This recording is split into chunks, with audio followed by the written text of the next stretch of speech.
America, Iran మధ్య మరోసారి ఉద్రిక్తతలు తారస్థాయికి చేరాయి. అమెరికా అధ్యక్షుడు ట్రంప్ను హతమార్చేందుకు ఇరాన్ మాస్టర్ ప్లాన్ సిద్ధం చేస్తున్నట్లు ఇజ్రాయెల్ ఇంటెలిజెన్స్ వర్గాలు ఇప్పటికే స్పష్టం చేశాయి. ఈ విషయంపై ఇటీవల ట్రంప్ సైతం స్పందించారు. ఇరాన్ చంపాలని చూస్తున్న వారి లిస్టులో తన పేరు ముందుంటుందని తెలిపారు. ఈ పరిణామాల దృష్ట్యా ట్రంప్ మరోసారి కీలక వ్యాఖ్యలు చేశారు. ఒకవేళ ఇరాన్ తనను చంపితే ఆ దేశాన్ని నామరూపాలు లేకుండా బూడిద చేయండని అమెరికా సైన్యానికి కీలక ఆదేశాలు జారీ చేశారు.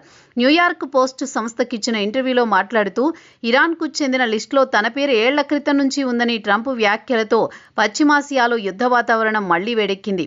ఇరాన్ చంపాలనుకున్న వారి లిస్టులో నా పేరు ఎప్పటినుంచో ఉంది. అందుకే మేము ఇరాన్తో ఇలా వ్యవహరిస్తున్నాం. ఇప్పుడు ఒకటే మార్గం ఉంది. ఒకవేళ ఇరాన్ నన్ను హతమారిస్తే ఇకపై ఇరాన్ కనీవిని ఎరుగని రీతిలో బాంబులు వేయండి అని ట్రంప్ పేర్కొన్నారు. ఇరాన్ ఏమైనా కొత్త పథకం రచించిందా అని అడగ్గా దానికి ట్రంప్ స్పందిస్తూ అలాంటిదేమీ ఉండకపోవచ్చని, తనను చంపాలని ఇరాన్ ఏళ్లనాటి నుంచి ఎదురు చూస్తోందని అన్నారు. ఇరాన్కు ప్రథమ శత్రువు తానేనని స్పష్టం చేశారు. మీరంతా నన్ను మిస్ అవుతారని తాను అనుకుంటున్నానని ట్రంప్ కీలక వ్యాఖ్యలు చేశారు. అంకారాలో నాటో సమ్మిట్ పూర్తయిన తర్వాత వెంటనే పలు కార్యక్రమాలను వేగంగా పూర్తి చేసి ట్రంప్ ఆ తర్వాత అమెరికా పయనమయ్యారు. అటు శ్వేత సౌధం కూడా తమ అధ్యక్షుడి భద్రతే తమ మొదటి ప్రాధాన్యత అని స్పష్టం చేసింది. ఇక టర్కీలోని నాటో సమావేశంలో ట్రంప్ మాట్లాడుతూ ఇరాన్ తనను ఎందుకు చంపాలనుకుంటుందో వివరణ ఇచ్చారు.